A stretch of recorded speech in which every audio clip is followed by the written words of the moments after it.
نتحدثوا اليوم كنتواجدوا في القريه الفرنكوفونيه بباريس، بالضبط بالجناح المملكه المغربيه. هو جناح يعني مميز جدا لانه كيجمع واحد العدد من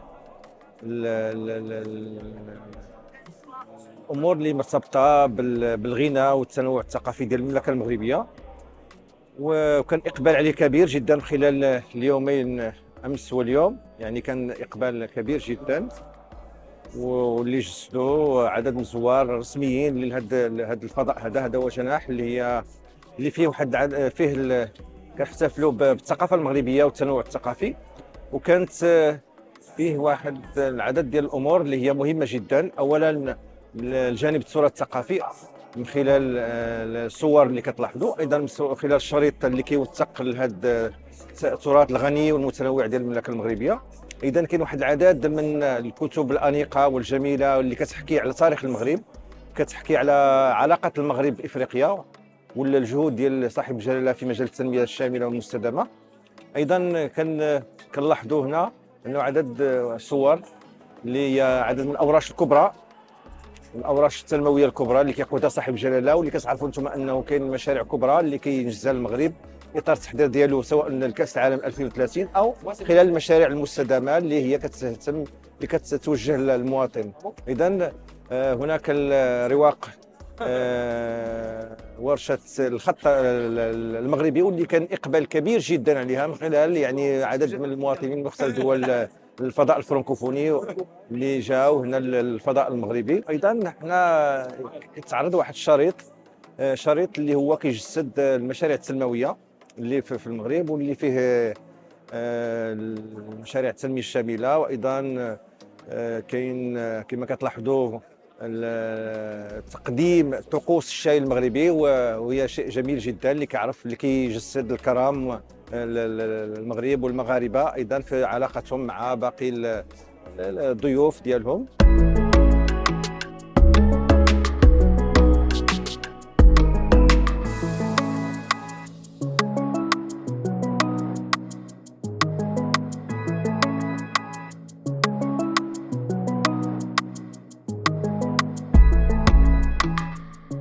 Déjà, ma présence ici, c'est pour faire connaître un peu notre culture graphique.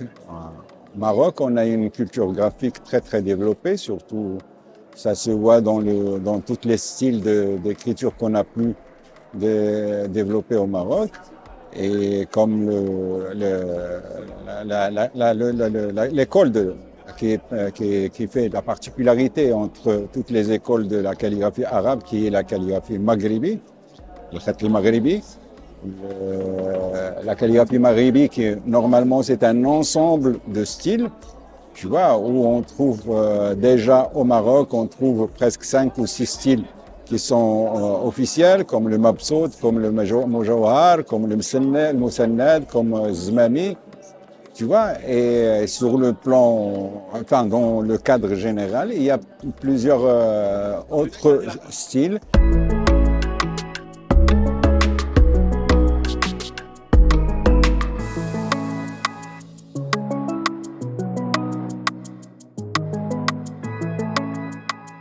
Vraiment, c'est super intéressant. On peut faire de la réalité virtuelle. J'ai pu goûter le thé aussi, c'était super bon. Et franchement, c'est hyper intéressant parce que là, on a vraiment l'impression d'y être dans la réalité virtuelle. Ça donne envie en fait d'y aller et franchement, c'est très agréable. Oui, c'est la première fois que je goûte le thé marocain, oui. Non, j'ai jamais été, mais j'aimerais bien y aller. Peut-être la prochaine fois, ouais.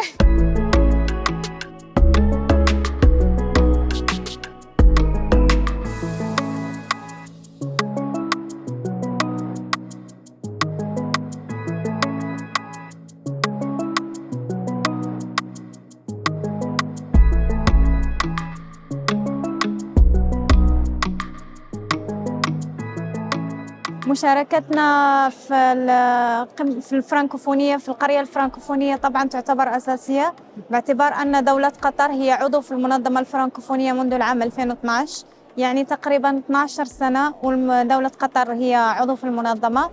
وحاليا احنا عندنا الجيل الجديد طبعا انه اتجاهه حابين انهم يتعلمون اللغة، فالعديد من الجيل الجديد يعني من القطريين والقطريات اتجاههم إنهم يدرسون في مدارس فرنسية ويكملون دراستهم في جامعات فرنسية في فرنسا. فهالشيء يشجع يعني إنهم يتعلمون أكثر من لغة، وإحنا طبعاً نشجع الانفتاح على اللغات الأخرى بحكم التنوع الثقافي اللي موجود عندنا في دولة قطر. أول شيء هم يجون بدافع الفضول، إنه دولة قطر باعتبارها أنها دولة من دول الخليج تتحدث اللغة الإنجليزية فقط، فهي شنو ما موقعها من القرية الفرنكوفونية. طبعاً شرحنا لهم إن إحنا عضو، وإنه إحنا توجهنا إنه الانفتاح على اللغات الأخرى وعلى الثقافات الأخرى. وطبعاً هم طبعاً كانوا فرحانين إنه من حفاوة الإقبال، وعرفناهم على الثقافة القطرية من خلال الأشياء اللي موجودة يعني معروضة، من خلال تقديم القهوة والتمر اللي هم عندنا عادات وتقاليد في دولة قطر، ومن خلال فيديوهات ونظارات الVR اللي ممكن تعرفهم على العادات والتقاليد في دولة قطر.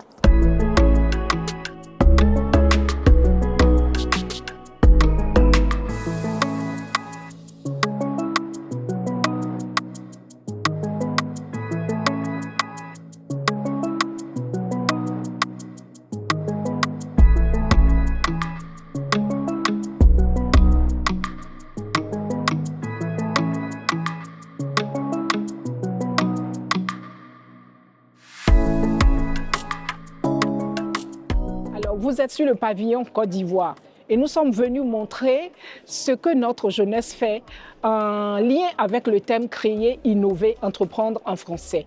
Ici, vous allez voir que juste derrière moi, nous avons une innovatrice qui a traduit le français dans nos langues nationales en baoulé et en dioula. À partir de son instrument, son livre, les enfants apprennent à dire des mots de chez eux, les mots dans leur langue nationale. Et il y a la version française et il y a également la version dans 2 langues nationales. Juste derrière vous, vous avez une caféologue qui utilise le café produit en Côte d'Ivoire. On sait que la Côte d'Ivoire fait partie des plus grands producteurs de café. Mais maintenant, on a amené ce café dans le processus industriel. Donc, à partir du café de Côte d'Ivoire, elle fait beaucoup de mélanges et donne des saveurs. Et tout à l'heure, vous pourrez goûter cela. Voici, elle a été prix national d'excellence dans notre pays cette année. Et à côté d'elle, nous avons également une jeune dame qui fait également de la pâtisserie fine à partir des produits du terroir. Voilà. Et tout à l'heure, vous pourrez goûter ces biscuits sans gluten. Voilà, qu'elle maîtrise complètement, on va dire, la chaîne de valeur. Et elle le met à la disposition des personnes qui voudraient des biscuits et elle le vend à l'international également. Donc je vous invite à venir goûter, écouter, sentir voilà, sur notre stand et puis garder un peu de la Côte d'Ivoire en partant.